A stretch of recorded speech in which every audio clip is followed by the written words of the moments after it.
Dear brothers and sisters, I'm so happy that you're moving into your new church building in Alapura.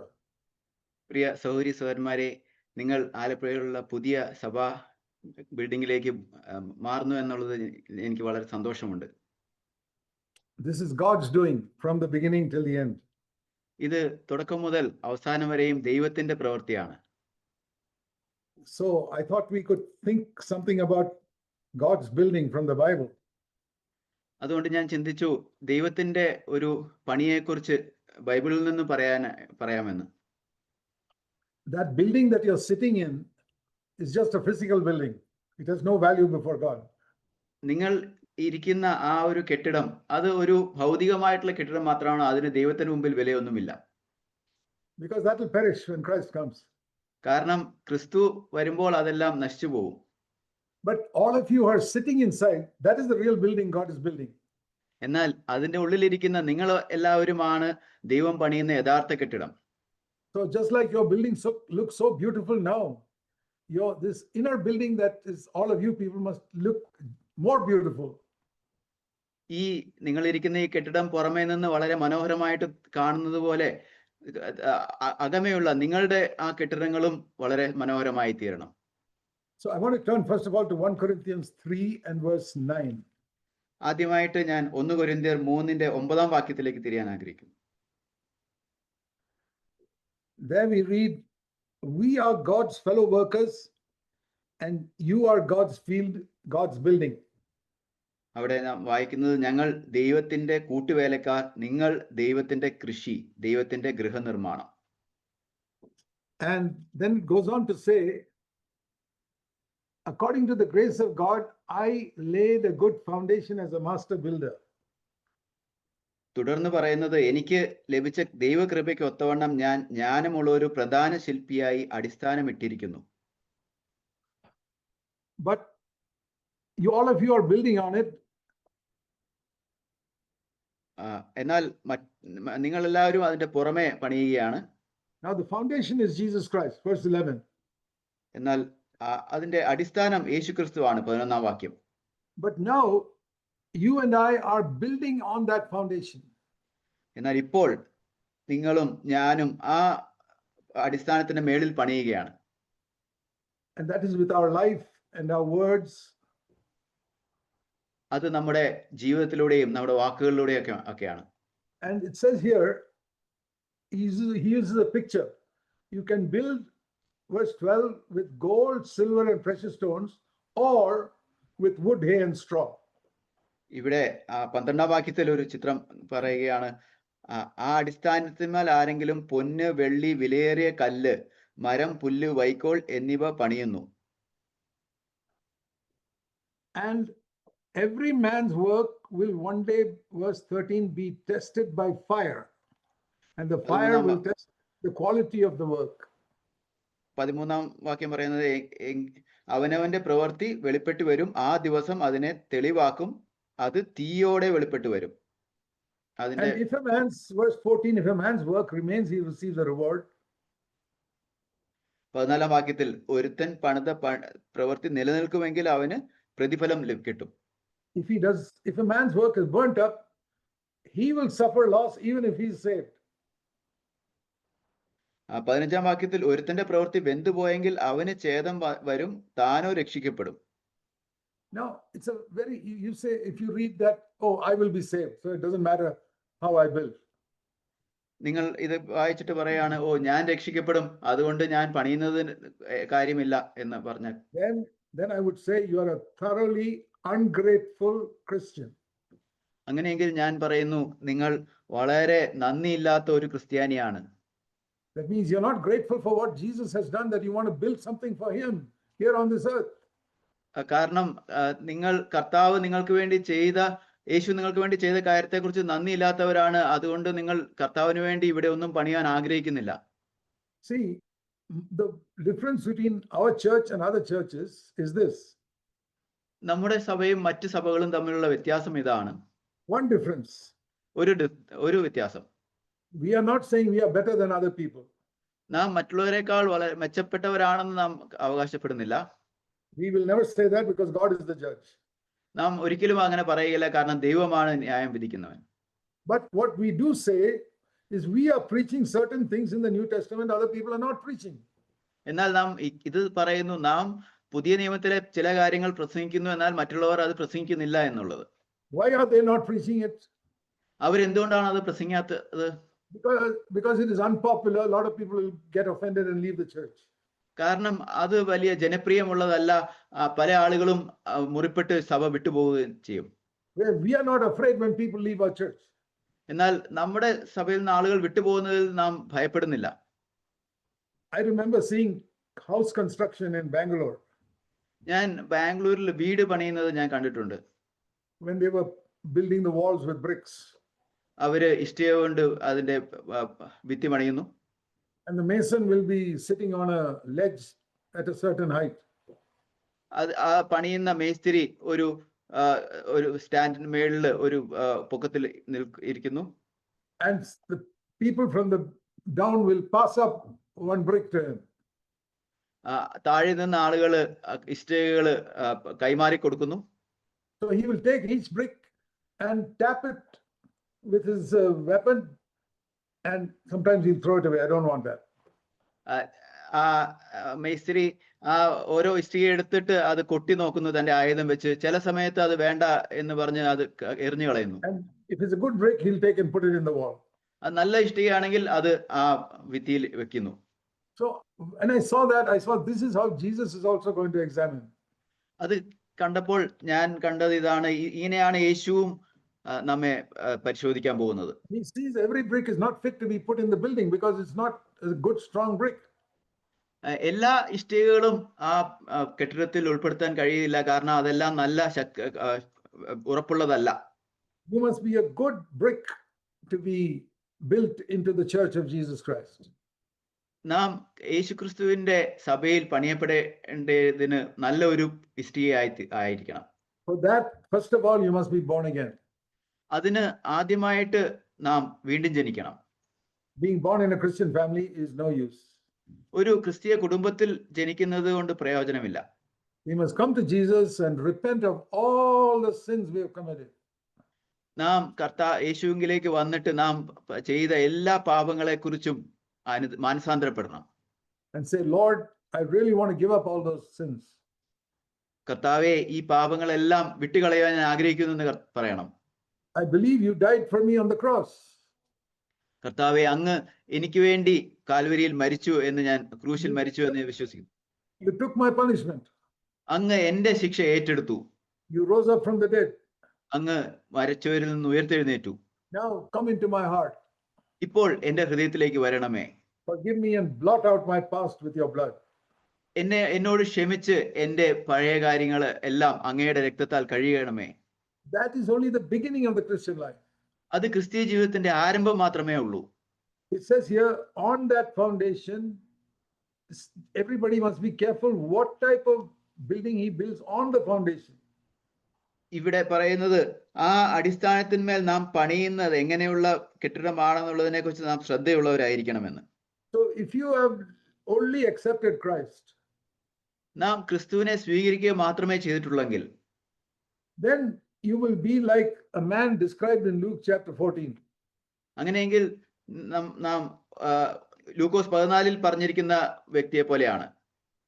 See, in Luke chapter 14, Jesus spoke about one man. ലൂക്കോസ് 14 അധ്യായത്തിൽ യേശു ഒരു വ്യക്തിയെ കുറിച്ച് പറയുന്നുണ്ട്.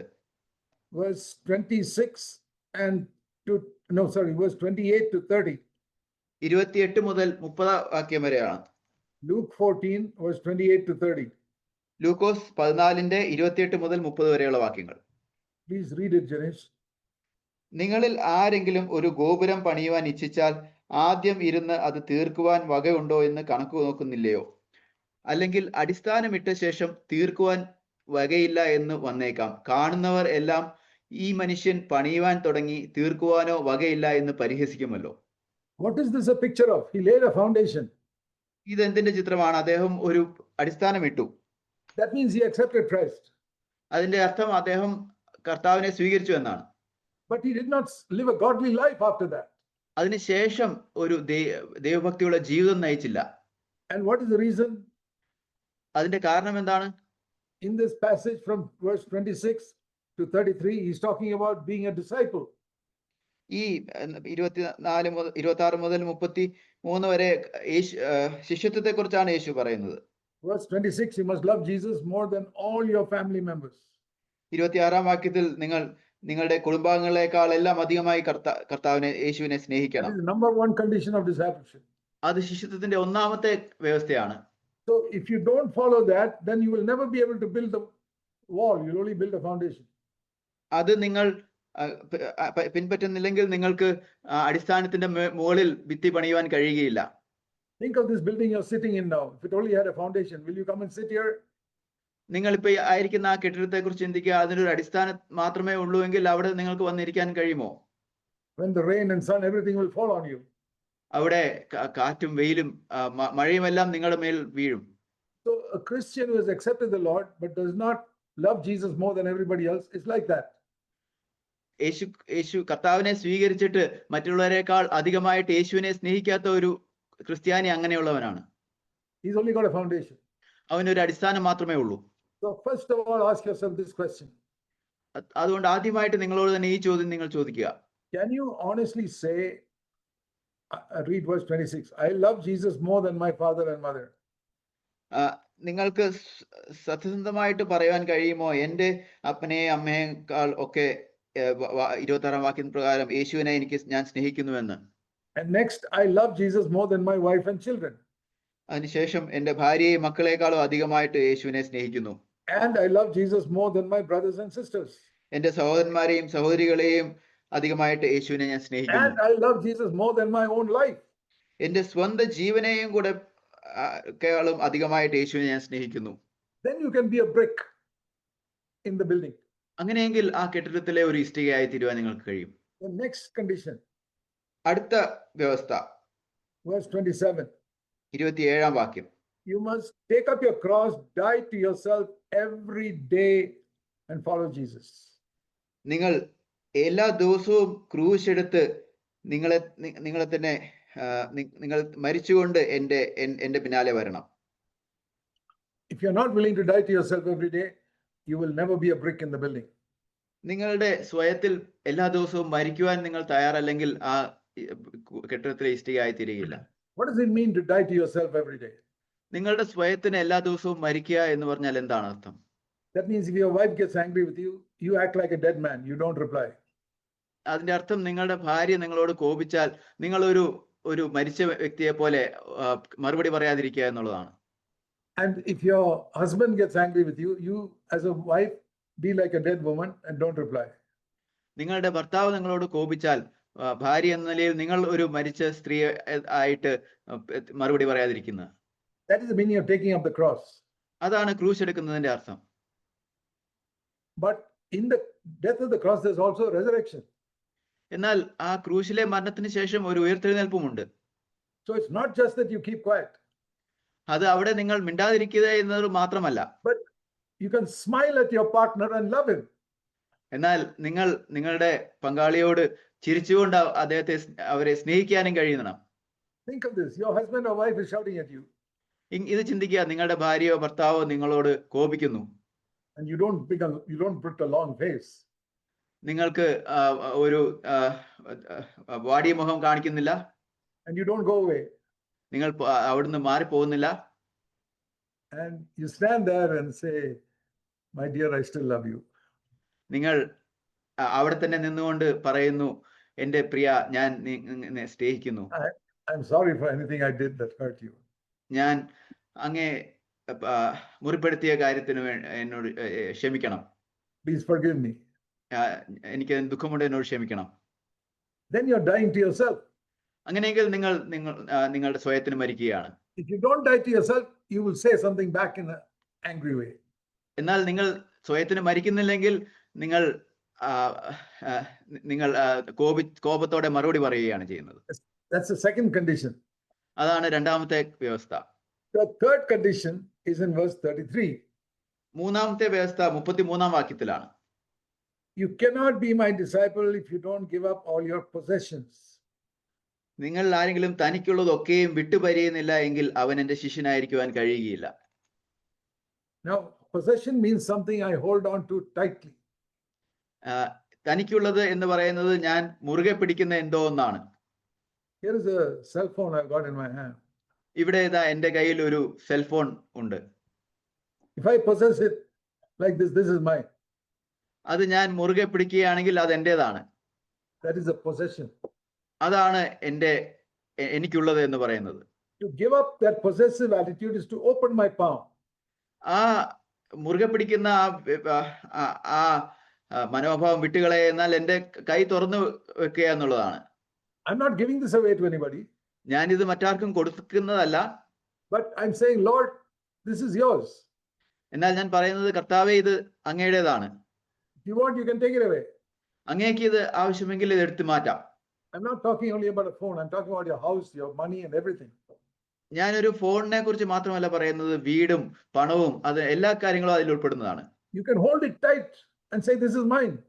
നിങ്ങൾക്ക് അത് മുറുകെ പിടിച്ചുകൊണ്ട് പറയാൻ കഴിയും ഇത് എന്റേതാണെന്ന്. Then it is a possession. അങ്ങനെയെങ്കിൽ അത് എൻ്റെ സ്വന്തം ഉള്ളതായിത്തീരും. And here it says, verse 33, you must give up your possessions. ഇവിടെ 33-ാം വാക്യത്തിൽ പറയുന്നത് തനിക്കുള്ളതൊക്കെയും വിട്ടുപിരിയണം. And the real meaning in English is what you possess as your own.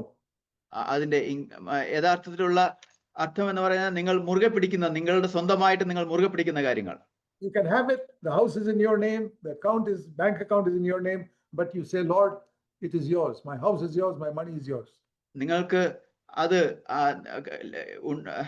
ഈ വീടും ബാങ്ക് അക്കൗണ്ടും എല്ലാം എൻ്റെ പേരിലാണുള്ളത്, എന്നാൽ കർത്താവേ അത് അങ്ങയുടേതാണ് എന്ന് പറയുന്നത്. So that is the third condition. If I don't fulfill that, I cannot be a brick. അതാണ് മൂന്നാമത്തെ വ്യവസ്ഥ. അത് ഞാൻ പാലിക്കുന്നില്ലെങ്കിൽ എനിക്കൊരു ഇഷ്ടികയായിരിക്കാൻ കഴിയില്ല. Then like that, Mestri will take it and tap the brick and say, no, throw it away. I can't use this in the building. അത് അങ്ങനെയെങ്കിൽ ഇങ്ങനെ ആ മേസ്ത്രി അത് കൊട്ടി നോക്കിയിട്ട് ഇത് വേണ്ട എന്ന് പറഞ്ഞ് കളയുന്ന ഇഷ്ടിക പോലെയാണ്. So all of you who are serious Christians, please ask yourself, read these passages and see if you fulfill these three conditions. നിങ്ങൾ ഗൗരവബോധമുള്ള ക്രിസ്ത്യാനിയെങ്കിൽ നിങ്ങളോട് തന്നെ ഈ ഭാഗങ്ങൾ വായിച്ചിട്ട് നിങ്ങളോട് തന്നെ ഈ ചോദ്യങ്ങൾ, നിങ്ങൾ ഈ നിബന്ധനകൾ പാലിക്കുന്നുണ്ടോ എന്ന് ചോദിക്കുക. Then you will build the real building of Jesus Christ in Alappuzha. അങ്ങനെയെങ്കിൽ നിങ്ങൾ യേശുക്രിസ്തുവിന്റെ യഥാർത്ഥ കെട്ടിടം ആലപ്പുഴയിൽ പണിയും.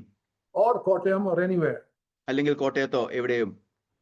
These conditions of discipleship, three conditions, are fundamental.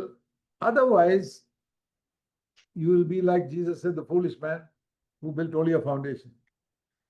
ഈ മൂന്ന് വ്യവസ്ഥകൾ, ശിഷ്യത്വത്തിന്റെ ഈ വ്യവസ്ഥകൾ, അത് അടിസ്ഥാനപരമായിട്ടുള്ള കാര്യങ്ങളാണ്. അത് ഇല്ലെങ്കിൽ യേശു പറഞ്ഞതുപോലെ അടിസ്ഥാനം മാത്രം ഇടുന്ന മടയനായിട്ടുള്ള വ്യക്തിയാണ്.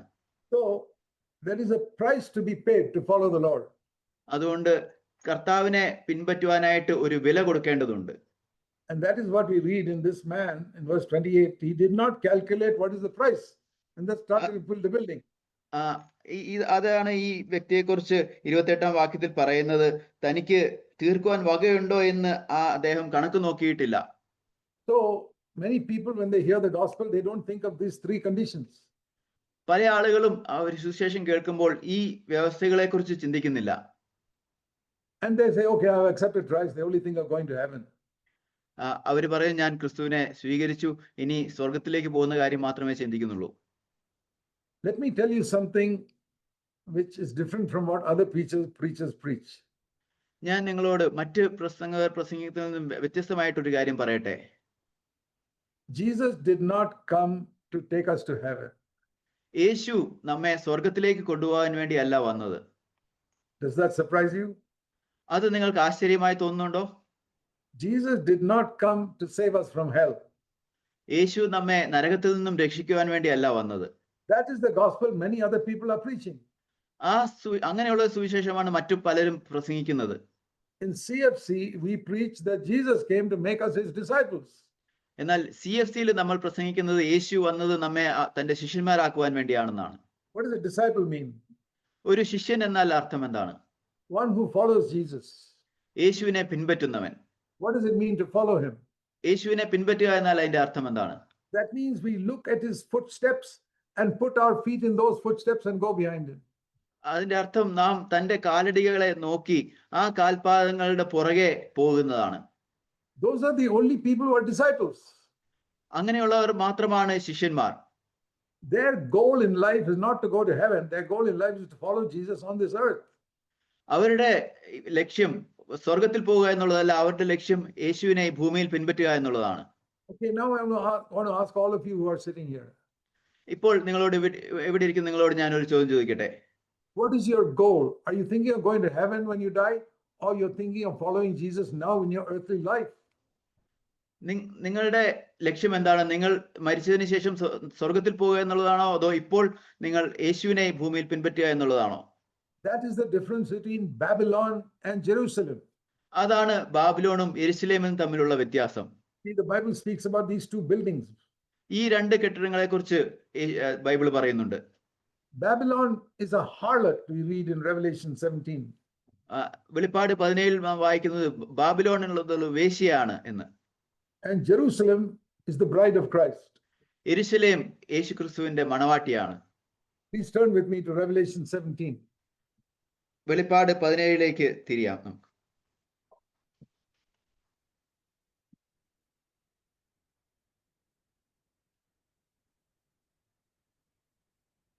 In Revelation 17, we read verse 5, Babylon the great, the mother of harlots and the abominations of the earth. വെളിപ്പാട് 17ന്റെ 5-ാം വാക്യം, മഹതിയാം ബാബിലോൺ വേശ്യമാരുടെയും മ്ലേച്ഛതകളുടെയും മാതാവ്. What is that? അതെന്താണ്? What is the meaning of a harlot? ഒരു വേശ്യ എന്നുള്ളതിന്റെ അർത്ഥം എന്താണ്? Here the picture is one who is engaged to be married to Christ but is fooling around with the world.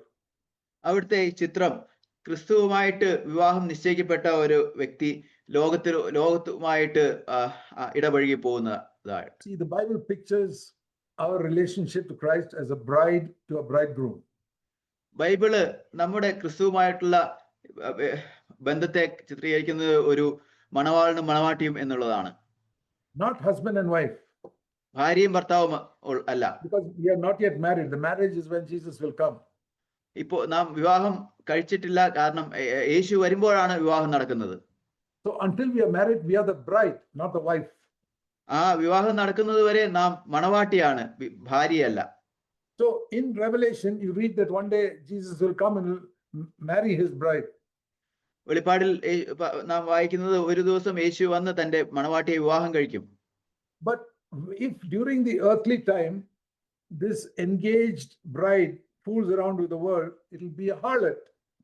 എന്നാൽ അതിന് മുമ്പുള്ള ആ സമയത്ത്, ഭൂമിയിലുള്ള സമയത്ത്, ഈ വിവാഹ നിശ്ചയം ചെയ്യപ്പെട്ട മണവാട്ടി മറ്റ് ലോകവുമായിട്ട് ഇടപഴകി ലോകത്തെ സ്നേഹിക്കുകയാണെങ്കിൽ അതൊരു വേശ്യയാണ്. That is described in Revelation 17:5, Babylon. അതാണ് വെളിപ്പാട് 17ന്റെ 5-ൽ പറയുന്നത് ബാബിലോൺ. And Revelation 21 verse 2. വെളിപ്പാട് 21ന്റെ 2-ാം വാക്യത്തിൽ you read about the real bride. യഥാർത്ഥ മണവാട്ടിയെ കുറിച്ച് നാം വായിക്കുന്നു. That is called New Jerusalem, comes from heaven like a bride adorned for the husband.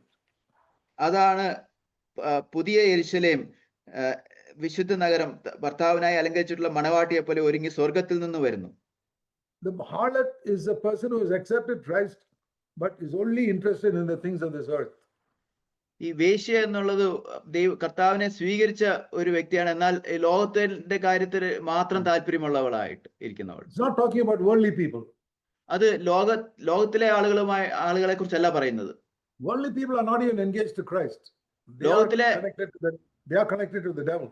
ലോകത്തിലെ ആളുകൾ ക്രിസ്തുവുമായിട്ട് വിവാഹ നിശ്ചയം ചെയ്യപ്പെട്ടുള്ള ഒരു ലോകവുമായിട്ടാണ് അവർക്ക് ബന്ധം. But those who accept Christ but live for the world. എന്നാൽ ക്രിസ്തുവിനെ സ്വീകരിച്ചതിന് ശേഷം ലോകത്തിന് വേണ്ടി ജീവിക്കുന്നവർ, that is Babylon. അതാണ് Babylon. That is called a harlot. അതാണ് വേശ്യ എന്ന് പറയുന്നത്. And those who accept Christ and are faithful to him and follow the conditions of discipleship in Luke 14, that is the bride.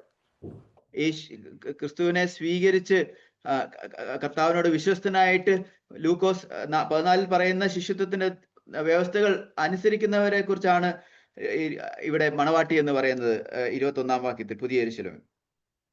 And so all of us should desire to be in this Jerusalem, the bride of Christ.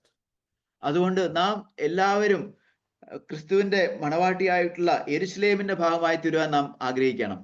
And one of the most important requirements of that is what we read there about taking up the cross every day. അതിൽ വളരെ പ്രധാനപ്പെട്ട ഒരു വ്യവസ്ഥയാണ് നാം വായിച്ചതുപോലെ എല്ലാ ദിവസവും ക്രൂശ് എടുക്കുന്നത്. See Luke 9 and verse 23. Lukose 9:23. This is one of the central verses we must have in all of our CFC churches. ഇത് നമ്മുടെ CFC സഭകളിൽ ഉണ്ടായിരിക്കേണ്ട പ്രധാനപ്പെട്ട ഒരു വാക്യമാണ്. If anyone wants to come after me, he must deny himself, take up the cross every day and follow me. എന്നെ അനുഗമിക്കുവാൻ ഒരുത്തൻ ഇച്ഛിച്ചാൽ അവൻ തന്നെത്താൻ നിഷേധിച്ച് നാൾ തോറും തന്റെ ക്രൂശ് എടുത്തുകൊണ്ട് എന്നെ അനുഗമിക്കട്ടെ. Otherwise you cannot follow him. അല്ലെങ്കിൽ എന്നെ അനുഗമിക്കുവാൻ അവന് കഴിയുകയില്ല. And if you don't follow him, then you are a harlot. അവനെ അനുഗമിക്കുന്നില്ലെങ്കിൽ നിങ്ങൾ ഒരു വേശ്യയാണ്. That is Babylon. അതാണ് Babylon. So let us look at this verse. നമുക്ക് ഈ വാക്യം നോക്കാം. If we want to follow him, first of all, I must deny myself. കർത്താവിനെ പിൻപറ്റണമെങ്കിൽ ആദ്യമായിട്ട് തന്നെത്താൻ ത്യജിക്കണം. That means I must say no to myself. അതിന്റെ അർത്ഥം എന്നോട് തന്നെ വേണ്ട എന്ന് പറയണം. I have inside a thing called my self-life. എന്റെ ഉള്ളിൽ എന്റെ സ്വയജീവൻ എന്നുള്ള ഒരു കാര്യമുണ്ട്. And that is always seeking my own comfort and pleasure. അതെപ്പോഴും എന്റെ സുഖ സൗകര്യങ്ങളെയും ആനന്ദവും പിൻപറ്റുന്നതാണ്. And if anything is against my self-life and pleasure, I will fight against it. എന്റെ സ്വയജീവനും എനിക്ക് സന്തോഷം നൽകുന്നതിനും എതിരായിട്ടുള്ള ഒരു കാര്യത്തിനെതിരെ ഞാൻ പോരാടും. So if somebody insults me, I will want to say something back to him. ആരെങ്കിലും എന്നോട് അപമര്യാദയായി പെരുമാറിയാൽ ഞാൻ തിരിച്ച് അങ്ങനെ തന്നെ ചെയ്യും. If anybody speaks evil to me, speaks evil about me, I'll speak evil about him. എന്നെ കുറിച്ച് ആരെങ്കിലും ദോഷം സംസാരിച്ചാൽ ആ വ്യക്തിയെ കുറിച്ച് ഞാനും ദോഷം സംസാരിക്കും. If someone is angry with me, I'll be angry with him. ആരെങ്കിലും എന്നോട് കോപിച്ചാൽ ഞാൻ തിരിച്ച് അവരോടും കോപിക്കും. See, what does it mean here to take up the cross and follow me? ഇവിടെ ക്രൂശ് എടുത്തുകൊണ്ട് എന്നെ അനുഗമിക്കുക എന്നുള്ളത് കൊണ്ട് അർത്ഥം എന്താണ്? This is a fundamental message we have preached in CFC churches for 50 years. ഇത് നാം CFC സഭകളിൽ 50 വർഷങ്ങളായിട്ട് പ്രസംഗിക്കുന്ന അടിസ്ഥാനപരമായിട്ടുള്ള സന്ദേശമാണ്. It is not preached in almost any church. അത് മിക്കവാറും മറ്റൊരു സഭയിലും തന്നെ പ്രസംഗിക്കപ്പെടുന്നില്ല. Why do we preach it regularly? Because here it says we must take up your cross every day. നാം സ്ഥിരമായിട്ട് അത് പ്രസംഗിക്കുന്നത് എന്തുകൊണ്ടാണ്? കാരണം ഇവിടെ പറയുന്നത് എല്ലാ ദിവസവും നാം ക്രൂശ് എടുക്കണമെന്ന് പറയുന്നു. There are certain things we may not do every day. നാം എല്ലാ ദിവസവും ചെയ്യാത്ത ചില കാര്യങ്ങൾ ഉണ്ടായിരിക്കാം. You may not go to school every day. എല്ലാ ദിവസവും സ്കൂളിൽ നിങ്ങൾ പോവുകയില്ല. You have some holidays. നിങ്ങൾക്ക് ചില അവധി ദിവസങ്ങളുണ്ട്. You may not go to office every day. നിങ്ങൾ എല്ലാ ദിവസവും ഓഫീസിൽ പോകാറില്ല. You may not work in your farm every day. നിങ്ങൾ എല്ലാ ദിവസവും കൃഷി ഇടങ്ങൾ പണി ചെയ്യാറില്ല. You may not go fishing every day. നിങ്ങൾ എല്ലാ ദിവസവും മീൻ പിടിക്കാൻ പോകാറില്ല. But taking up the cross must be every day. എന്നാൽ ക്രൂശ് എടുക്കുന്നത് എല്ലാ ദിവസവും ചെയ്യേണ്ടതാണ്. What does that mean? അതിന്റെ അർത്ഥം എന്താണ്? That means this self-life of mine, I have to put to death. അതിന്റെ അർത്ഥം എന്റെ ഈ സ്വയജീവനെ ഞാൻ മരണത്തിന് ഏൽപ്പിക്കണം. Okay, let me give you an example. ഞാനൊരു ഉദാഹരണം പറയാം. Somebody gets angry with me. ആരെങ്കിലും എന്നോട് കോപിക്കുന്നു. It may be in your house or it may be in your office. അത് നിങ്ങളുടെ വീട്ടിലോ നിങ്ങളുടെ ജോലി സ്ഥലത്തോ ആകാം. It may be when you're fishing. അല്ലെങ്കിൽ നിങ്ങൾ മീൻ പിടിച്ചുകൊണ്ടിരിക്കുമ്പോഴോ ആകാം. What should you do? നിങ്ങൾ എന്ത് ചെയ്യണം? The answer is, what will a dead man do if you get angry with him? അതിന്റെ ഉത്തരം ഇതാണ്. ആരെങ്കിലും ഒരു മരിച്ച വ്യക്തിയോട് കോപിച്ചാൽ ആ വ്യക്തി എന്ത് ചെയ്യും? Supposing there's a dead man lying on the floor here. ഇവിടെ നിലത്ത് ഒരു വ്യക്തി മരിച്ചു കിടക്കുന്നു എന്ന് ചിന്തിക്കുക. And you shout at him and get angry with him and say you're a useless, good for nothing person.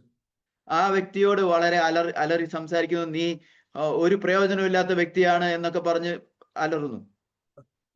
there will not even be a change in the expression on his face. ആ വ്യക്തിയുടെ മുഖഭാഗത്ത് പോലും ഒരു വ്യത്യാസവും ഉണ്ടാകുകയില്ല. If there's a smile on his face while he's dead, that smile will remain. ആ മരിച്ചു കിടക്കുന്ന സമയത്ത് ഒരു പുഞ്ചിരിയോടെ ആണെങ്കിൽ ആ പുഞ്ചിരി അങ്ങനെ തുടരുകയും ചെയ്യും. On the other hand, if you tell him, oh, you're a great man of God, you're a prophet, no change in his expression again.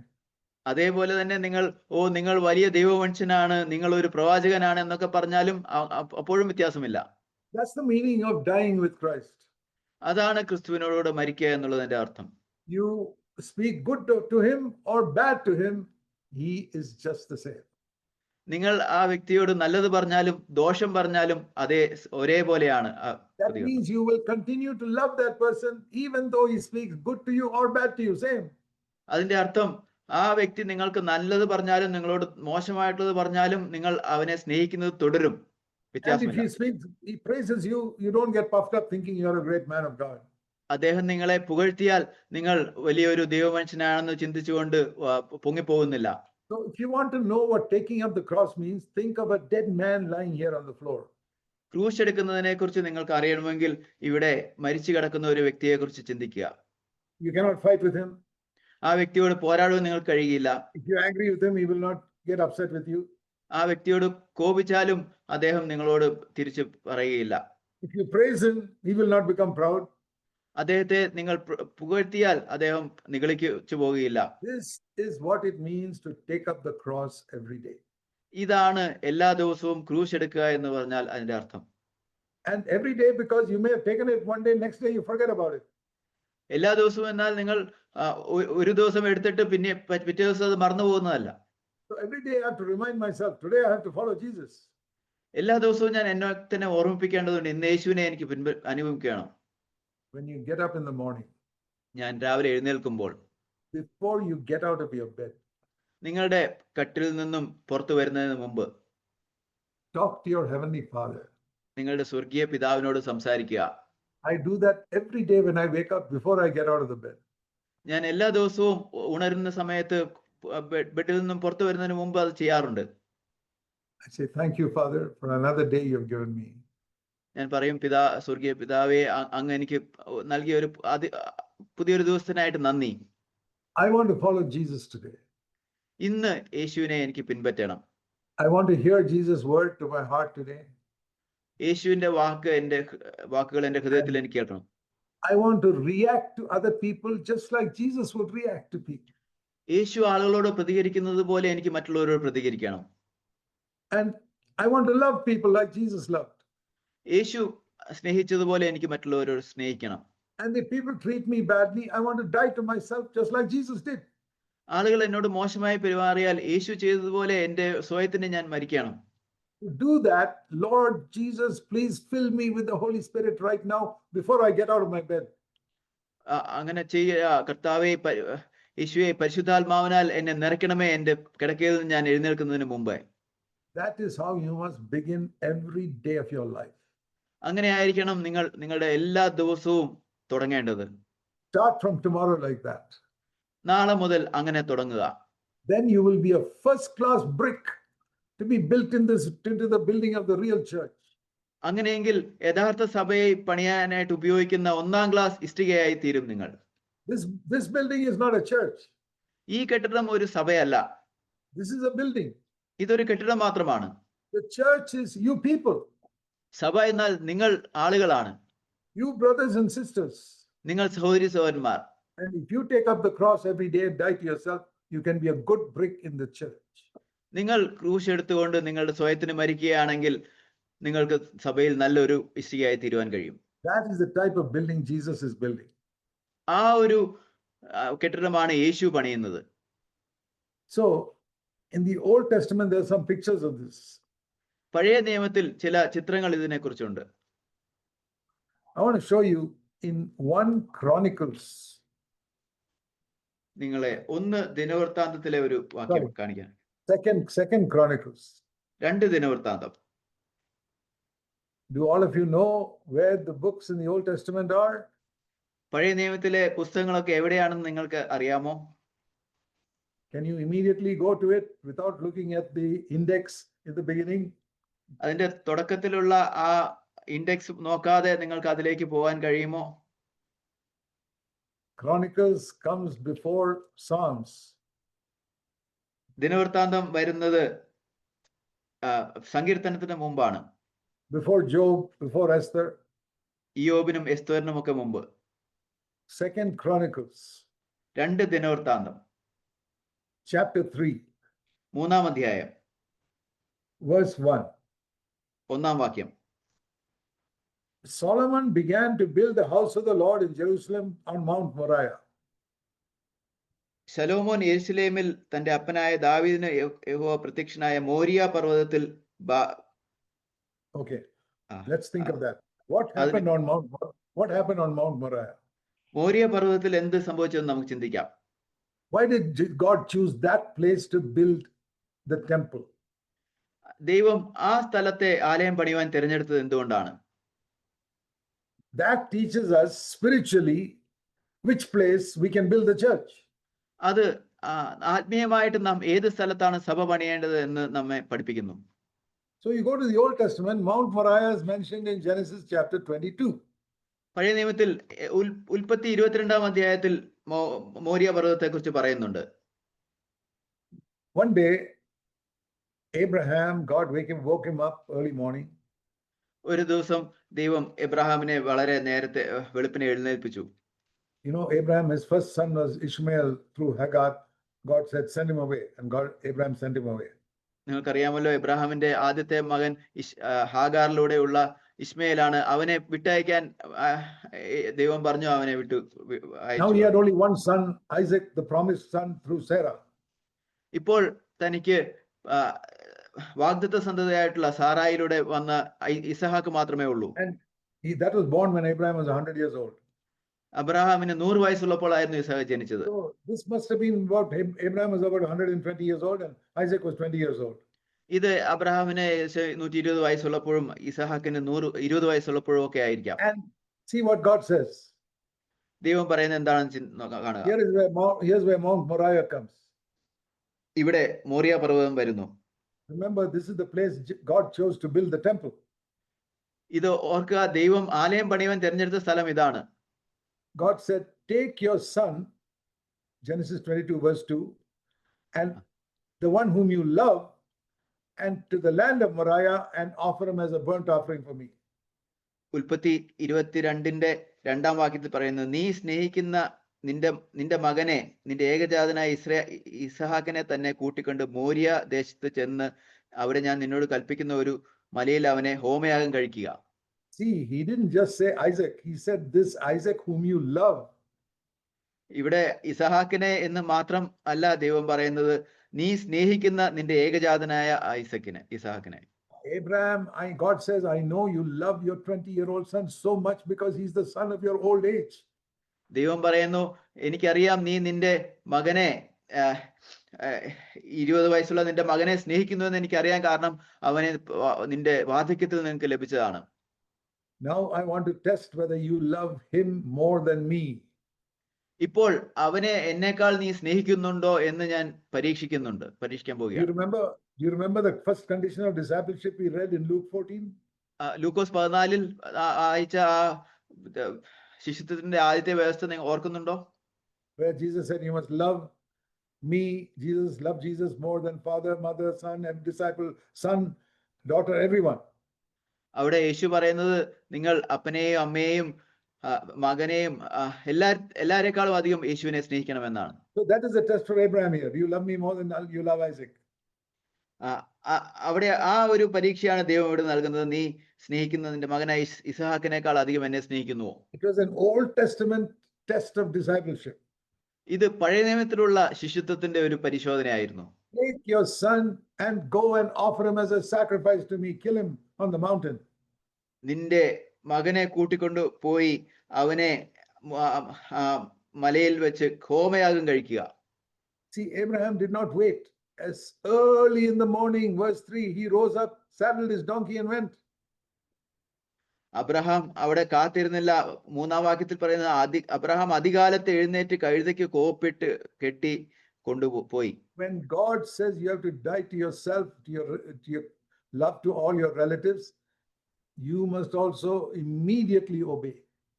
ദൈവം നിങ്ങളോട് പറയുകയാണ്, നിങ്ങളുടെ ബന്ധുക്കളോടുള്ള സ്നേഹത്തിന്റെ കാര്യത്തിൽ നിങ്ങൾ മരിക്കണം, നിങ്ങൾ തന്നെ മരിക്കണം എന്ന് പറയുമ്പോൾ അത് പെട്ടെന്ന് അപ്പോൾ തന്നെ അനുസരിക്കണം.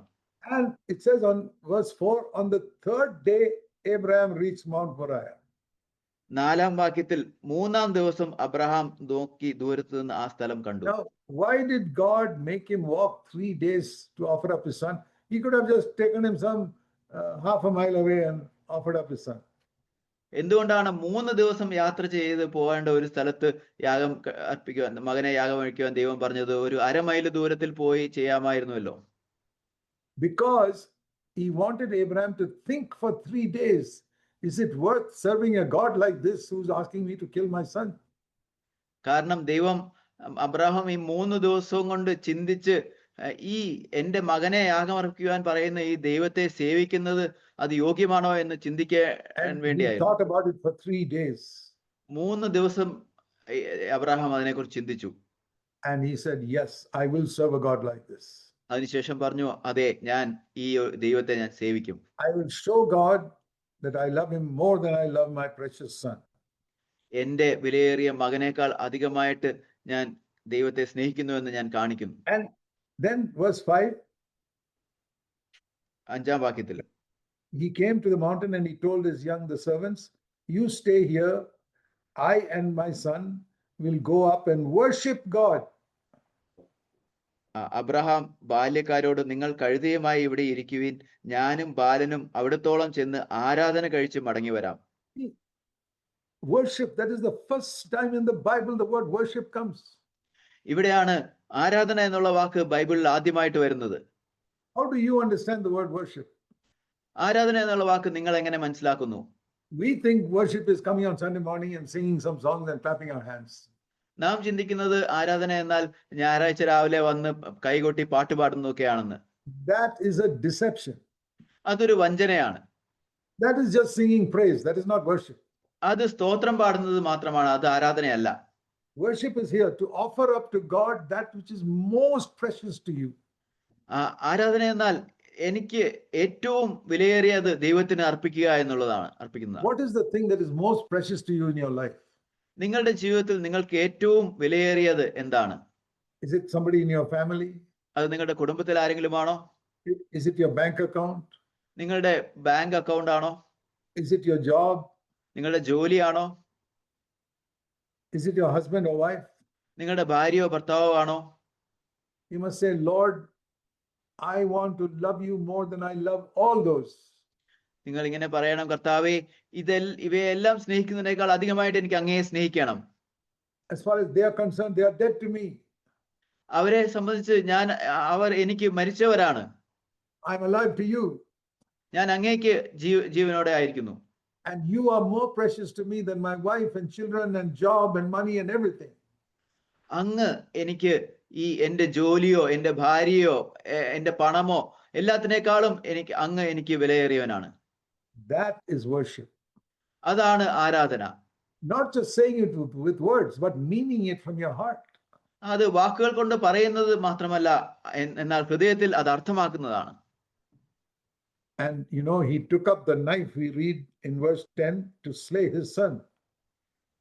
തന്റെ മകനെ അറുക്കേണ്ടതിന് അവൻ കത്തിയെടുത്തു 10-ാം വാക്യത്തിൽ. And immediately the angel said, stop. ഉടനെ കർത്താവിന്റെ ദൂതൻ ആകാശത്ത് അബ്രഹാമേ അബ്രഹാമേ എന്ന് വിളിച്ചു. Verse 12, don't stretch out your hand against the lad.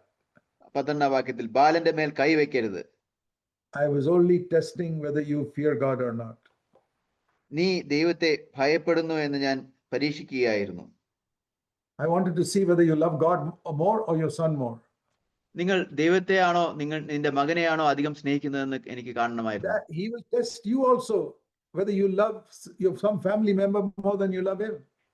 കർത്താവ് നിങ്ങളെയും പരീക്ഷിക്കും, നിങ്ങളുടെ ഒരു കുടുംബ അംഗത്തെയാണോ കർത്താവിനേക്കാൾ അധികമായി നിങ്ങൾ സ്നേഹിക്കുന്നതെന്ന്. And when he did that, God said to him in verse 12, middle, now I know that you reverence God. അങ്ങനെ അബ്രഹാം ചെയ്തു കഴിഞ്ഞപ്പോൾ ദൈവം പറയുന്നത്, ഇപ്പോൾ നീ ദൈവത്തെ ഭയപ്പെടുന്നു എന്ന് ഞാൻ ഇപ്പോൾ അറിയുന്നു. And verse 16 and 17. 16ഉം 17ഉം വാക്യങ്ങൾ. Because you have done this, I will bless you tremendously. നീ ഇത് ചെയ്തതുകൊണ്ട് നിന്നെ ഐശ്വര്യമായി അനുഗ്രഹിക്കും. And you will overcome all your enemies. Verse 17. 17ആം വാക്യത്തിൽ നീ നിന്റെ ശത്രുക്കളെ എല്ലാം ജയിക്കും. And so many people will be blessed through you. Verse 18. 18ആം വാക്യത്തിൽ ധാരാളം സകല ജാതികളും നിന്നിലൂടെ അനുഗ്രഹിക്കപ്പെടും. That is the place where God told Solomon, build your temple. ആ സ്ഥലത്താണ് ആലയം പണിയുവാനായിട്ട് ദൈവം ശലോമോനോട് പറഞ്ഞത്. Go back to 2 Chronicles chapter 3. 2 ദിനവൃത്താന്തം 3-ാം അധ്യായത്തിലേക്ക് തിരിച്ചു വരാം. On Mount Moriah, that is where the house of the Lord must be built. മോരിയ പർവ്വതത്തിലാണ് ദൈവത്തിന്റെ ആലയം പണിയേണ്ടത്. Even today, the church is built where people offer everything precious in their life to God like that. ഇന്നും ദൈവത്തിന്റെ സഭ പണിയപ്പെടുന്നത് തങ്ങൾക്ക് വിലയേറിയതെല്ലാം ദൈവത്തിന് അർപ്പിക്കുന്ന ആളുകൾ ആ സ്ഥലത്താണ്. This is not only for rich people. അത് ധനവാന്മാരായ ആളുകളെ കുറിച്ച് മാത്രമല്ല. All of you sitting here, you are not the poorest people in India. നിങ്ങൾ ഇവിടെ ഇരിക്കുന്ന നിങ്ങൾ അല്ല ഇന്ത്യയിലെ ഏറ്റവും ദരിദ്രരായിട്ടുള്ള ആളുകൾ. Lot of our churches in Tamil Nadu, there are people who are poorer than you. തമിഴ്നാട്ടിലുള്ള പല നമ്മുടെ സഭകളിലും നിങ്ങളെക്കാൾ ദരിദ്രരായിട്ടുള്ള ആളുകളുണ്ട്. So don't think you are so poor, what do I have to give to God? അതുകൊണ്ട് ഞാൻ വളരെ ദരിദ്രനാണ്, ഞാൻ എന്താണ് ദൈവത്തിന് കൊടുക്കേണ്ടതെന്ന് ചിന്തിക്കരുത്. First of all, in our church, when we talk about giving, we are not talking about money. ഒന്നാമതായിട്ട് നമ്മുടെ സഭയിൽ നാം നൽകുന്നതിനെ കുറിച്ച് പറയുമ്പോൾ നാം പണത്തെ കുറിച്ചല്ല ഉദ്ദേശിക്കുന്നത്. All other churches, when they talk about giving, it is money. മറ്റ് സഭകളെല്ലാം തന്നെ അവര് നൽകുന്നതിനെ കുറിച്ച് പറയുമ്പോൾ അവർ പണത്തെയാണ് ഉദ്ദേശിക്കുന്നത്. We now have more than 100 CFC churches in the world. ഇപ്പോൾ നമുക്ക് 100-ൽ പരം CFC സഭകളുണ്ട് ലോകത്തിൽ. And for 50 years we have had CFC churches. 50 വർഷമായിട്ട് നമുക്ക് CFC സഭകളുണ്ട്. We have never talked about money in all these 50 years in any church. ഈ സഭകളിലൊന്നും നാം പണത്തെക്കുറിച്ച് സംസാരിച്ചിട്ടേ ഇല്ല. What do we ask people to give? എന്താണ് നാം ആളുകളോട് നൽകുവാൻ ആവശ്യപ്പെടുന്നത്? Give up your self will. നിങ്ങളുടെ സ്വന്തം ഇഷ്ടം നൽകുക, അത് ഉപേക്ഷിക്കുക. When somebody gets angry with you, put your self will to death. Give that up to God. നിങ്ങൾ ആരെങ്കിലും നിങ്ങളോട് കോപിച്ചാൽ നിങ്ങളുടെ സ്വന്തം ഇഷ്ടത്തെ ത്യജിച്ച് ദൈവത്തിന് ഏൽപ്പിക്കുക. When you're tempted to lust after a woman, put that desire to death. Give it to God. സ്ത്രീകളെ മോഹിക്കുന്നതിന് നിങ്ങൾ പ്രലോഭിക്കപ്പെടുമ്പോൾ അതിനെ മരണത്തിന് ഏൽപ്പിക്കുക, ദൈവത്തിന് നൽകുക. When you're tempted to tell a lie, put that to death and speak the truth. നിങ്ങൾ നുണ പറയുന്നതിന് പ്രലോഭിക്കപ്പെടുമ്പോൾ അതിനെ മരണത്തിൽ ഏൽപ്പിച്ചുകൊണ്ട് ദൈവത്തിന് നൽകുക. When you're tempted to cheat somebody to make some money, don't cheat. Be honest. ആരെങ്കിലും വഞ്ചിക്കുവാൻ നിങ്ങൾ പ്രലോഭിക്കപ്പെടുമ്പോൾ വഞ്ചിക്കാതെ സത്യമായിട്ട് നിൽക്കുക. When you're tempted to speak evil of somebody, keep your mouth shut and speak something good. ആരെക്കുറിച്ചെങ്കിലും ദോഷം സംസാരിക്കുവാൻ നിങ്ങൾ പ്രലോഭിക്കപ്പെടുമ്പോൾ അങ്ങനെ ചെയ്യാതെ നല്ലത് സംസാരിക്കുക. That is the meaning of dying to yourself. അതാണ് സ്വയത്തിന് മരിക്കുക എന്നുള്ളത് കൊണ്ട് അർത്ഥമാക്കുന്നത്. That is the meaning of offering up what Abraham offered up. അതാണ് അബ്രഹാം യാഗം അർപ്പിച്ചതിനെ അർപ്പിക്കുക എന്നുള്ളത് കൊണ്ട്. For him the most precious thing was his son. അദ്ദേഹത്തെ സംബന്ധിച്ചും തന്റെ മകനായിരുന്നു ഏറ്റവും വിലയേറിയത്. For you the most precious thing is your self life and your honor. നിങ്ങളെ സംബന്ധിച്ചും നിങ്ങളുടെ ഏറ്റവും വിലയേറിയത് നിങ്ങളുടെ സ്വയ ജീവനും നിങ്ങളുടെ മാനവും ഒക്കെയാണ്. Put that to death. അതിനെ മരണത്തിന് ഏൽപ്പിക്കുക. That is the place where God told Solomon, that is where my house can be built. ആ സ്ഥലത്താണ് ദൈവം എന്റെ ആലയം ഇവിടെ പണിയണമെന്ന് ശലോമോനോട് പറഞ്ഞത്. So now in Kerala the Lord says, that is where I'm building my house in Kerala also. ഇവിടെ കേരളത്തിലും കർത്താവ് പറയുന്നത് ആ സ്ഥലത്ത് തന്നെയാണ് കേരളത്തിലും ദൈവം സഭയെ പണിയുന്നത്. Where I find people who are willing to die to themselves and their self will every day. ആളുകൾ അവരുടെ സ്വയ ജീവന് വേണ്ടി മരിക്കുന്ന എല്ലാ ദിവസവും മരിക്കുന്ന ഇടത്ത്. So some people say, Brother Zach, I've heard this message before. ചില ആളുകൾ പറയും, സഹോദര ഈ സന്ദേശം ഞാൻ നേരത്തെ കേട്ടിട്ടുണ്ടല്ലോ. I will keep on preaching it till everybody in the church obeys it. സഭയിലുള്ള എല്ലാവരും ഇത് അനുസരിക്കുന്നത് വരെ ഞാൻ ഇത് പ്രസംഗിച്ചുകൊണ്ടേയിരിക്കും. My commission from God is not just to preach new messages every Sunday. ദൈവത്തിൽ നിന്നുള്ള എൻ്റെ നിയോഗം ഓരോ ഞായറാഴ്ചയും പുതിയ സന്ദേശങ്ങൾ പ്രസംഗിക്കുക എന്നുള്ളതല്ല. Let me give you an example. ഞാനൊരു ഉദാഹരണം പറയട്ടെ. When your children go to the kindergarten നിങ്ങളുടെ സ്കൂൾ മക്കൾ നഴ്സറി ക്ലാസ്സിൽ പോകുമ്പോൾ and they are being taught arithmetic, 2 plus 2 is 4. അവരെ കണക്ക് പഠിപ്പിക്കുന്നു 2 ഉം 2 ഉം 4 എന്ന്. 10 plus 10 is 20. 10 ഉം 10 ഉം 20 എന്ന്. Will the teacher take only one lesson on that? അങ്ങനെ ഒരു പ്രാവശ്യം മാത്രമേ ടീച്ചറെ പഠിപ്പിക്കുകയുള്ളൂ? No, the good teacher will keep on teaching it 50 times till the child learns how to add. ഇല്ല, നല്ല അധ്യാപകൻ അത് 50 പ്രാവശ്യം പഠിപ്പിക്കും ആ കുഞ്ഞത് പഠിക്കുന്നത് വരെ. Then the child will be able to add 23 plus 23. അങ്ങനെ എങ്കിൽ ആ കുട്ടി 23 അധികം 23 കണക്ക് കൂട്ടുവാനായിട്ട് പഠിക്കും. And 190 plus 190 it will be able to add. 190 അധികം 190 അത് കണക്ക് കൂട്ടുവാനായിട്ട് അറിയാൻ കഴിയും. And the teacher will keep on repeating the same thing every day in the class until all the children have learned it. ഈ ടീച്ചർ അതേ ഒരേ കാര്യം തന്നെ ക്ലാസ്സിൽ വീണ്ടും വീണ്ടും ആവർത്തിച്ച് എല്ലാ കുട്ടികളും അത് പഠിക്കുന്നത് വരെ അങ്ങനെ ചെയ്യും. So no child will say, "Oh teacher, you said that yesterday." ഒരു കുട്ടിയും പറയുകയില്ല ടീച്ചർ ഇത് ഇന്നലെ പഠിപ്പിച്ചതാണല്ലോ എന്ന്. Teacher will say, "You have not learned it, so I have to teach it to you again until you learn it." Teacher പറയും നീ ഇത് പഠിച്ചിട്ടില്ല, അതുകൊണ്ട് വീണ്ടും ഇന്ന് അത് പഠിപ്പിക്കണം. So when people say, "Oh brother Zach, I heard this message before." ആളുകൾ ഇങ്ങനെ പറയാൻ, ബ്രദർ സാക്ക് ഈ സന്ദേശം ഞാൻ നേരത്തെ കേട്ടതാണല്ലോ എന്ന് പറയെങ്കിൽ, have you obeyed it? ഇതാണ് ചോദ്യം, നിങ്ങൾ അത് അനുസരിച്ചിട്ടുണ്ടോ? Can your wife say that you never get angry at home? നിങ്ങളുടെ ഭാര്യയ്ക്ക് പറയാൻ കഴിയോ നിങ്ങൾ വീട്ടിൽ ഒരിക്കലും കോപിക്കുകയില്ല എന്ന്? Can your husband say you never get angry at home? നിങ്ങളുടെ ഭർത്താവിന് പറയാൻ കഴിയോ നിങ്ങൾ വീട്ടിൽ ഒരിക്കലും കോപിക്കുകയില്ല എന്ന്? Can you men say you never lust with your eyes after any woman or picture? നിങ്ങൾ പുരുഷന്മാർക്ക് പറയാൻ കഴിയോ ഞാൻ ഒരു സ്ത്രീയെയോ ചിത്രത്തെയോ നോക്കി ഞാൻ മോഹിക്കുകയില്ല എന്ന്? Can you honestly say that I don't love money? സത്യസന്ധമായിട്ട് ഞാൻ പണത്തെ സ്നേഹിക്കുന്നില്ല എന്ന് പറയാൻ കഴിയുമോ? Can you say that I'm honest with all my financial transactions? എന്റെ സാമ്പത്തികമായ എല്ലാ കാര്യങ്ങളിലും ഞാൻ സത്യസന്ധനാണെന്ന് അങ്ങനെ സത്യസന്ധതയോടെ പറയാൻ കഴിയുമോ? Can you say that I forgive everybody who has harmed me? എന്നോട് ദ്രോഹം ചെയ്ത എല്ലാവരോടും ഞാൻ ക്ഷമിച്ചു എന്ന് സത്യസന്ധമായി പറയാൻ കഴിയുമോ? Okay, let's ask just that one question. Can you say you have forgiven everybody who has harmed you? നമ്മൾ തന്നെ ഒരു ചോദ്യം ചോദിക്കാം. നമുക്ക് എന്തെങ്കിലും ഉപദ്രവം നൽകിയ ആളുകളോട് ഞാൻ ക്ഷമിച്ചു എന്ന് പറയാൻ കഴിയുമോ? Have you sisters forgiven your mother-in-law who troubled you so much? നിങ്ങൾ സഹോദരിമാർ നിങ്ങളെ അധികം ബുദ്ധിമുട്ടിച്ച അമ്മായിയമ്മയോട് നിങ്ങൾ ക്ഷമിച്ചിട്ടുണ്ടോ? If you have not forgiven, then you need to hear this message 100 times. നിങ്ങൾ ക്ഷമിച്ചിട്ടില്ലെങ്കിൽ ഈ സന്ദേശം നിങ്ങൾ 100 പ്രാവശ്യം കേൾക്കേണ്ടതാണ്. Don't say I heard it before. ഞാൻ ഇത് നേരത്തെ കേട്ടിരുന്നു നിങ്ങൾ പറയരുത്. Like the kindergarten school teacher, I will keep on preaching it till everybody has understood the subject. Nursery സ്കൂളിലെ ടീച്ചർ പഠിപ്പിക്കുന്നത് പോലെ ഞാൻ ഇത് എല്ലാ ആളുകളും ഇത് മനസ്സിലാക്കുന്നത് വരെ ഞാൻ പഠിപ്പിച്ചുകൊണ്ടിരിക്കും.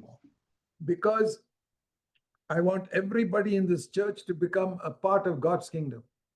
കാരണം ഈ സഭയിലുള്ള എല്ലാവരും ദൈവരാജ്യത്തിന്റെ ഭാഗമാണെന്ന് ഞാൻ ആഗ്രഹിക്കുന്നു. I want everyone in this church to be a true disciple of Jesus Christ. ഈ സഭയിലുള്ള എല്ലാവരും യേശുക്രിസ്തുവിന്റെ യഥാർത്ഥ ശിഷ്യനായി തീരണമെന്ന് ഞാൻ ആഗ്രഹിക്കുന്നു. And why do I preach it so much? Because other churches are not preaching it. എന്തുകൊണ്ടാണ് ഞാൻ ഇത്രയധികം ഇത് പ്രസംഗിക്കുന്നത്? കാരണം മറ്റു സഭകൾ ഇത് പ്രസംഗിക്കുന്നില്ല. Now see one more thing in 2 Chronicles 3. 2 ദിനവൃത്താന്തം 3-ൽ മറ്റൊരു കാര്യം കൂടി കാണാം. It's not only Mount Moriah. അത് മോറിയ മല മാത്രമല്ല. In Mount Moriah, there's one particular place where David offered something in the threshing floor of Ornan. That place you have to build the temple. ഇവിടെ മോറിയ പർവ്വതത്തിൽ ദാവീദ് യെബൂസ്യനായ ഓർനാന്റെ കളത്തിൽ ദാവീദ് ഒരുക്കിയിരുന്ന ആ സ്ഥലത്താണ് ആലയം പണിയേണ്ടത്. Not anywhere in Mount Moriah. Moriah പർവ്വതത്തിൽ എവിടെയെങ്കിലും അല്ല. That is the place where Abraham offered his son also. അത് അവിടെ തന്നെയാണ് അബ്രഹാം തന്റെ മകനെയും അർപ്പിച്ചത്. In that spot, David offered an offering. We read here.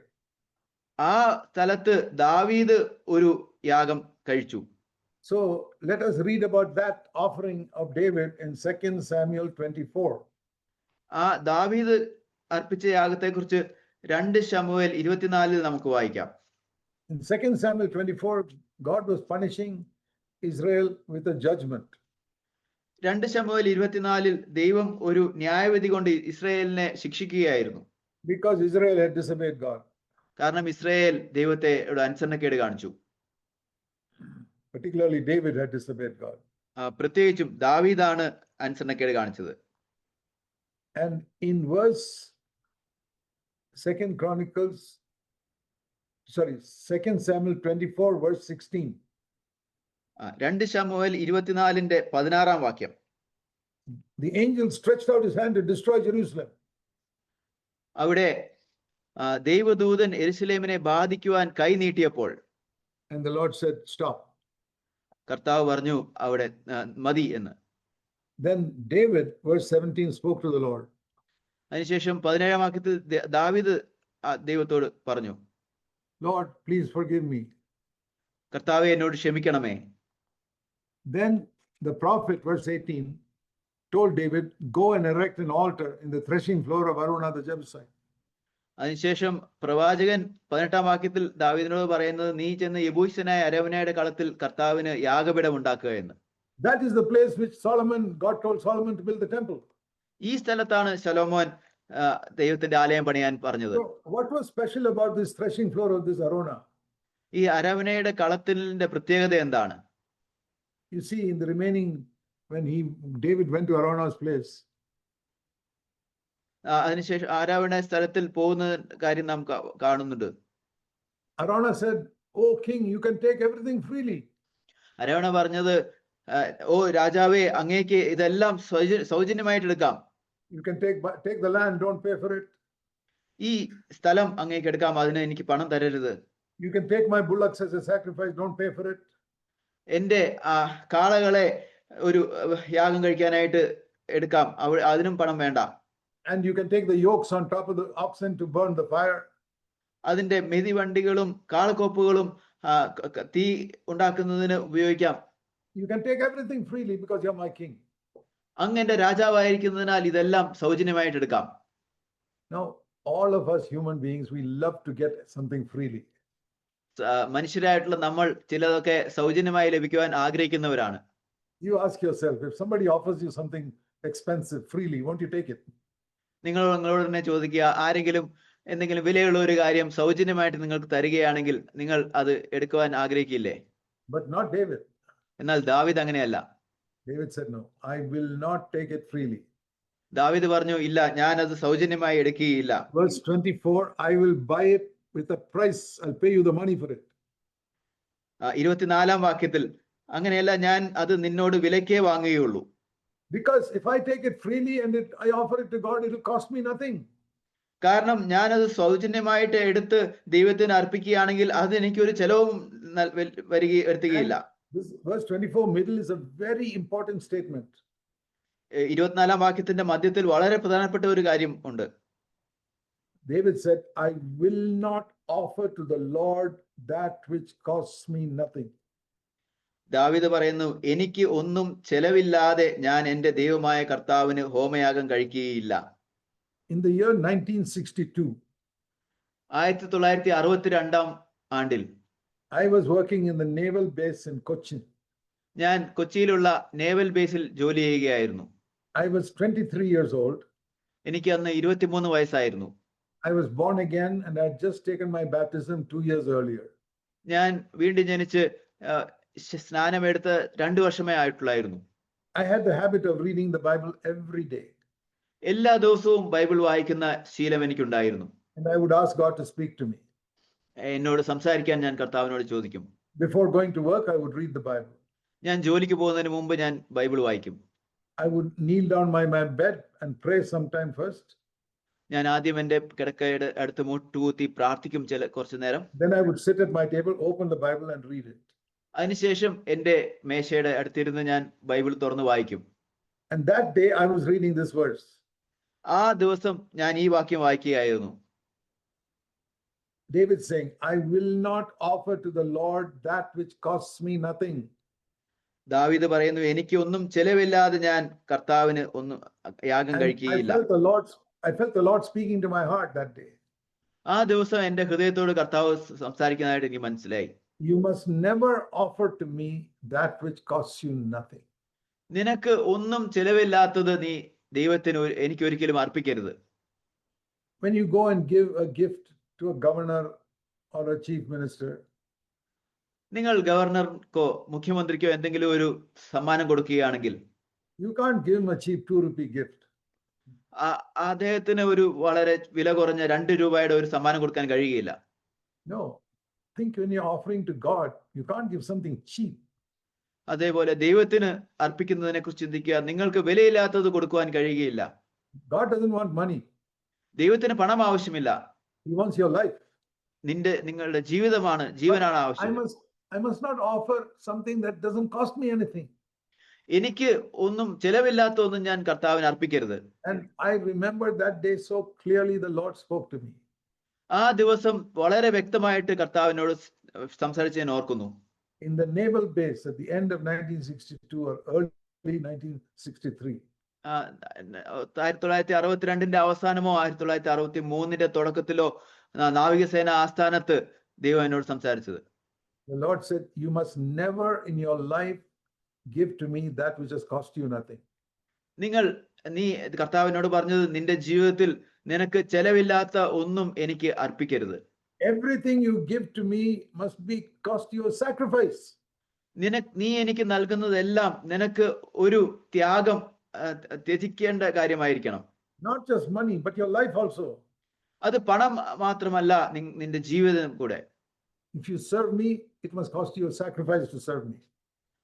നീ എന്നെ സേവിച്ചാൽ നിനക്ക് എന്നെ സേവിക്കുന്നതിൽ നിനക്ക് ഒരു ത്യാഗം ഉണ്ടായിരിക്കണം. That is the message of the threshing floor of Araunah the Jebusite. അതാണ് ഈ യെബൂസ്യനായ അരോണയുടെ നിലത്തിന്റെ പ്രത്യേകത. Now turn back to 2 Chronicles 3 verse 1. ഇനി നമുക്ക് 2 ദിനവൃത്താന്തം 3-ന്റെ 1-ാം വാക്യത്തിലേക്ക് മടങ്ങി വരാം. Now you understand this verse. ഇപ്പോൾ നമുക്ക് ഈ വാക്യം മനസ്സിലായിട്ടുണ്ട്. Where will you build the temple, Solomon? എവിടെയാണ് ശലോമോൻ ഇനി ആലയം പണിയാൻ പോകുന്നത്? Where Abraham offered up Isaac. Abraham ഇസഹാക്കിനെ യാഗം കഴിച്ചെടുത്ത്. Where Abraham also said, I will not offer to God that which cost me nothing. അബ്രഹാമും പറഞ്ഞു, എനിക്ക് ചെലവില്ലാത്തൊന്നും ഞാൻ ദൈവത്തിന് അർപ്പിക്കുകയില്ല എന്ന്. And where David said the same thing in the threshing floor of Araunah the Jebusite. ദാവീദും ഇതേ കാര്യം തന്നെ ഓർനാന്റെ കളത്തിൽ വെച്ച് പറഞ്ഞത്. And the Lord says, that is where I build my church today also. കർത്താവ് പറയുന്നു, അവിടെയാണ് ഇന്ന് ഞാനും എൻ്റെ സഭയെ ഇന്നും പണിയുന്നത്. Where I can find brothers and sisters who will say, I will never offer to my God that which has cost me nothing. എനിക്ക് ചെലവില്ലാത്ത ഒന്നും ഞാൻ ദൈവത്തിന് അർപ്പിക്കുകയില്ല എന്ന് പറയുന്ന സഹോദരി സഹോദരന്മാരെ കണ്ടെത്താൻ കഴിയുന്നിടത്ത്. Let me give you an example. ഞാനൊരു ഉദാഹരണം നൽകട്ടെ. When somebody gets angry with me, I am tempted to get angry with him also.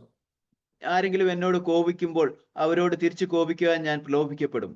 But if I put that desire to death, എന്നാൽ ആ ആഗ്രഹത്തെ ഞാൻ മരണത്തിന് ഏൽപ്പിക്കുകയാണെങ്കിൽ, and I smile at him and love him, ഞാൻ അവരോട് ചിരിച്ചുകൊണ്ട് അവരെ സ്നേഹിക്കുന്നുവെങ്കിൽ, it has cost me something.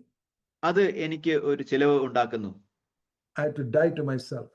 എനിക്ക് എൻ്റെ സ്വയത്തിന് മരിക്കേണ്ടതുണ്ട്. When I'm tempted to lust after a woman to get some pleasure in my mind, ഞാൻ എൻ്റെ മനസ്സിൽ ചില ആനന്ദം ലഭിക്കുവാനായിട്ട് സ്ത്രീയെ മോഹിക്കുവാനായി പ്രലോഭിക്കപ്പെടുമ്പോൾ, and I say, no, I will not look at that picture in that magazine. ആ മാസികയിലെ ആ ചിത്രത്തിൽ ഞാൻ നോക്കുകയില്ല എന്ന് ഞാൻ പറയുമ്പോൾ, I will not go to some cinema to watch that. ഞാൻ ചില സിനിമ കാണുവാൻ വേണ്ടി ഞാൻ പോവുകയില്ല എന്ന് പറയുമ്പോൾ, if there is a poster on the road like that, I will not look at it. വഴിയിൽ ഒരു പോസ്റ്റർ ഉണ്ടെങ്കിൽ അവിടെ ഞാൻ നോക്കുകയില്ല എന്ന് പറയുമ്പോൾ, you get a pleasure out of it, and I'm putting that pleasure to death. അതിലൂടെ ഒരു ആനന്ദം ലഭിക്കുകയാണ്. ആ ആനന്ദം ഇല്ലാതെ ആക്കാനായിട്ട് അതിനെ മരണത്തിന് ഏൽപ്പിക്കുന്നു. Anything that is dishonoring to the Lord, I want to put to death in my life. കർത്താവിന് കർത്താവിന് അപമാനം നൽകുന്ന എല്ലാ കാര്യവും എന്റെ ജീവിതത്തിൽ ഞാൻ മരണത്തിന് ഏൽപ്പിക്കുന്നു. That is the meaning of taking up the cross every day. അതാണ് എല്ലാ ദിവസവും ക്രൂശ് എടുക്കുക എന്നുള്ളത് കൊണ്ട് എന്റെ അർത്ഥം. And I'm offering my precious self-life and say, kill it. എന്റെ വിലയേറിയ സ്വയ ജീവിതത്തെ ഞാൻ അർപ്പിച്ചുകൊണ്ട് അതിനെ കൊല്ലുക എന്ന് പറയുന്നു. Lord Jesus, I love you more than my self-life. ഞാൻ പറയുന്നത്, കർത്താവായ യേശുവേ, എന്റെ സ്വയ ജീവനേക്കാൾ അധികമായിട്ട് ഞാൻ അങ്ങയെ സ്നേഹിക്കുന്നു. My self-life wants to get angry, I'll put it to death. എന്റെ സ്വയ ജീവനെ കോപിക്കുവാൻ ആഗ്രഹിക്കുന്നു, ഞാൻ അതിനെ മരണത്തിന് ഏൽപ്പിക്കുന്നു. My self-life wants to lust after some woman's picture, I'll put it to death. എന്റെ സ്വയ ജീവന് ഏതെങ്കിലും ഒരു സ്ത്രീയുടെ ചിത്രത്തെ നോക്കി മോഹിക്കുവാൻ ആഗ്രഹിക്കുന്നു എന്നാൽ അതിനെ ഞാൻ മരണത്തിന് ഏൽപ്പിക്കുന്നു. My self-life wants to cheat somebody to make some money, I'll put it to death. പണം ഉണ്ടാക്കുവാൻ ആരെങ്കിലും വഞ്ചിക്കുവാൻ എന്റെ സ്വയ ജീവൻ ആഗ്രഹിക്കുന്നു എന്നാൽ അതിനെ ഞാൻ മരണത്തിൽ ഏൽപ്പിക്കുന്നു. When somebody is angry with me, I want to shout back at him, I'll put it to death. ആരെങ്കിലും എന്നോട് കോപിക്കുമ്പോൾ എനിക്ക് തിരിച്ചു കോപിക്കാനായിട്ട് ആഗ്രഹമുണ്ട് എന്നാൽ അവിടെയും ഞാൻ മരണത്തിൽ ഏൽപ്പിക്കുന്നു. Everything that the devil tempts me to do to displease God, I'm going to put it to death.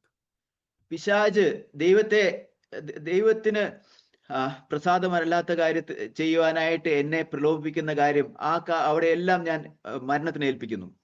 And if you gather together few people like this, അങ്ങനെയുള്ള ചില ആളുകളെ ഒരുമിച്ച് ചേർക്കുമ്പോൾ, the Lord said, these are good bricks, I can build my temple with that.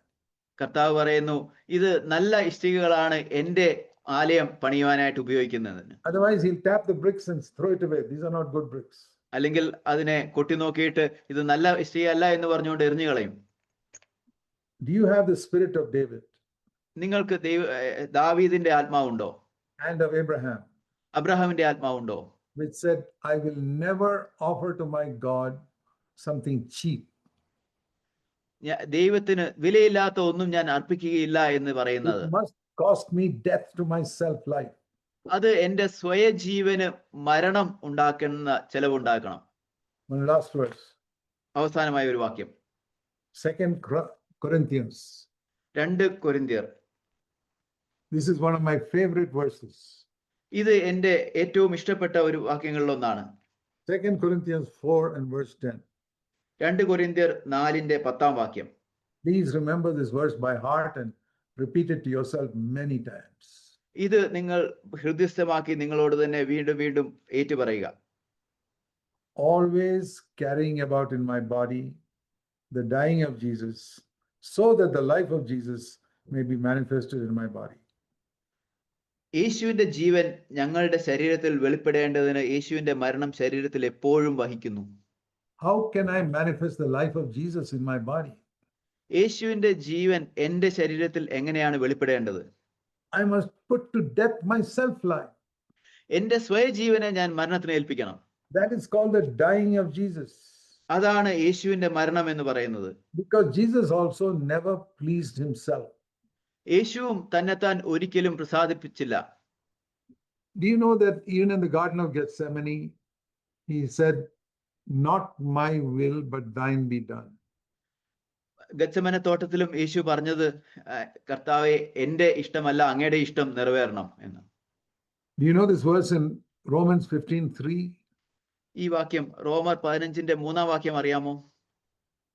Very important verse. വളരെ പ്രധാനപ്പെട്ട വാക്യമാണ്.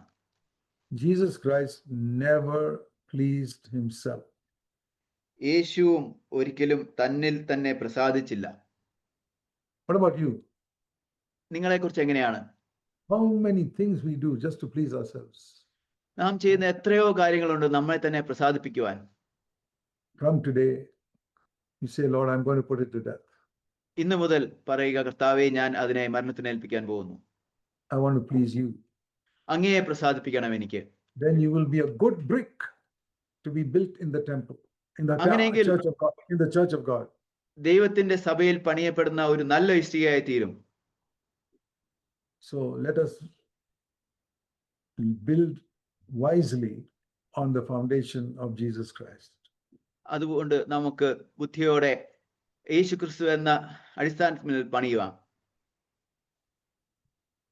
Please meditate on what I said during this day when you go home. ഈ ദിവസം നിങ്ങൾ വീട്ടിൽ പോകുമ്പോൾ ഞാൻ ഈ പറഞ്ഞ കാര്യങ്ങളെക്കുറിച്ച് ധ്യാനിക്കുക.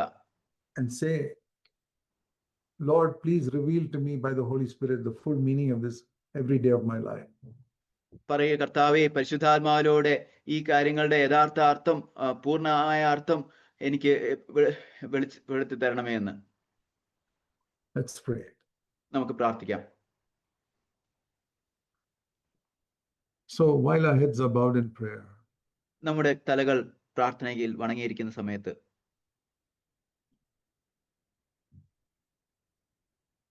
you say, Lord, please imprint this message deeply in my heart. നമുക്ക് പറയാം, കർത്താവേ, ഈ സന്ദേശം എൻ്റെ ഹൃദയത്തിൽ ആഴമായിട്ട് പതിയപ്പെടണമേ എന്ന്. Is there anybody you have not forgiven? നിങ്ങൾ ക്ഷമിച്ചിട്ടില്ലാത്ത ആരെങ്കിലും ഉണ്ടോ? Anybody comes to your mind, you have not forgiven somebody? നിങ്ങൾ ആരോടെങ്കിലും ക്ഷമിച്ചിട്ടില്ല എന്നുള്ള ആരെയും മനസ്സിൽ വരുന്നുണ്ടോ? Right now, before you open your eyes, forgive that person. നിങ്ങൾ കണ്ണു തുറക്കുന്നതിന് മുമ്പേ ഇപ്പോൾ തന്നെ ആ വ്യക്തിയോട് ക്ഷമിക്കുക. Say, Lord, this person who did me harm, I am forgiving him right now. പറയാ, കർത്താവേ, ഈ വ്യക്തി എന്നോട് ഈ ഉപദ്രവം ചെയ്ത വ്യക്തിയോട് ഞാൻ ഇപ്പോൾ ക്ഷമിക്കുന്നു. Because if you don't forgive, God will not listen to your prayer. കാരണം നിങ്ങൾ ക്ഷമിക്കുന്നില്ലെങ്കിൽ നിങ്ങളുടെ പ്രാർത്ഥന കർത്താവ് കേൾക്കുകയില്ല. And Jesus said, God will not forgive you. യേശു പറയുന്നു, നിങ്ങളോട് കർത്താവ് ക്ഷമിക്കുകയുമില്ല. So make sure everybody, before you leave this hall, forgive everyone completely who has hurt you. അതുകൊണ്ട് ഈ ഹാളിൽ നിന്ന് നിങ്ങൾ പോകുന്നതിന് മുമ്പ് നിങ്ങളെ ഉപദ്രവിച്ച എല്ലാവരോടും നിങ്ങൾ ക്ഷമിച്ചു എന്ന് എല്ലാവരും ഉറപ്പുവരുത്തുക. Usually some relative who has harmed you or cheated you. ചിലപ്പോഴൊക്കെ ഒരു നിങ്ങളെ വഞ്ചിക്കുകയോ നിങ്ങളെ ഉപദ്രവിക്കുകയോ ചെയ്ത ഏതെങ്കിലും ബന്ധുവായിരിക്കാം. Forgive them right now. അവരോട് ക്ഷമിക്കുക, ഇപ്പോൾ ക്ഷമിക്കുക. Say to Jesus, Lord, I forgive them. കർത്താവിനോട് പറയുക, കർത്താവേ, ഞാൻ അവരോട് ക്ഷമിക്കുന്നു. Name that person. ആ വ്യക്തിയുടെ പേരെടുത്ത് പറയുക, Lord, I forgive so and so. കർത്താവേ, ഞാൻ ഈ വ്യക്തിയോട് ഞാൻ ക്ഷമിക്കുന്നു. Everyone. എല്ലാവരും. And then you say, Lord, please forgive my sins. അതിനുശേഷം പറയുക, കർത്താവേ, എന്റെ പാപങ്ങളെ എന്നോട് ക്ഷമിക്കണമേ. And pray one more prayer. മറ്റൊരു പ്രാർത്ഥനയും കൂടി പ്രാർത്ഥിക്കുക. Lord, help me never to give you that which costs me nothing. കർത്താവേ, എനിക്ക് ചിലവില്ലാത്ത ഒന്നും അങ്ങേക്ക് അർപ്പിക്കുവാനായിട്ട് എന്നെ ഇടയാക്കരുതേ എന്ന്. Especially in my life. പ്രത്യേകിച്ചും എന്റെ ജീവിതത്തിൽ. I'm not talking about money. പണത്തെക്കുറിച്ച് അല്ല ഞാൻ പറയുന്നത്. God doesn't want your money. He's got plenty of money. ദൈവത്തിന് നിങ്ങളുടെ പണം ആവശ്യമില്ല. ദൈവത്തിന് ധാരാളം പണമുണ്ട്. He wants your life. നിങ്ങളുടെ ജീവനാണ് കർത്താവിന് വേണ്ടത്. I'm talking about your life. ഞാൻ നിങ്ങളുടെ ജീവിതത്തെക്കുറിച്ചാണ് പറയുന്നത്. Thank you, Father, for these dear brothers and sisters. ഈ സഹോദരി സഹോദരന്മാർക്കായിട്ട് നന്ദി പിതാവേ. Thank you for this wonderful building that you've given them. ഈ അവർക്ക് നൽകിയ ഈ മനോഹരമായ കെട്ടിടത്തിനായിട്ട് നന്ദി പിതാവേ. We dedicate this building to you. ഈ കെട്ടിടത്തെ അങ്ങേയ്ക്കായിട്ട് ഞങ്ങൾ സമർപ്പിക്കുന്നു. Let it be used for your glory. അത് അങ്ങയുടെ മഹിമയ്ക്കായിട്ട് ഉപയോഗിക്കണം. Let many people be saved in this building. ഈ കെട്ടിടത്തിൽ പല ആളുകളും രക്ഷിക്കപ്പെടണമേ കർത്താവ്. Let many people learn to take up the cross in this building. ഈ കെട്ടിടത്തിൽ വെച്ച് പല ആളുകളും ക്രൂശ് എടുക്കുന്നത് പഠിക്കണമേ കർത്താവ്. And build your church in this building. അങ്ങയുടെ സഭയെ ഈ കെട്ടിടത്തിൽ അങ്ങ് പണിയണമേ.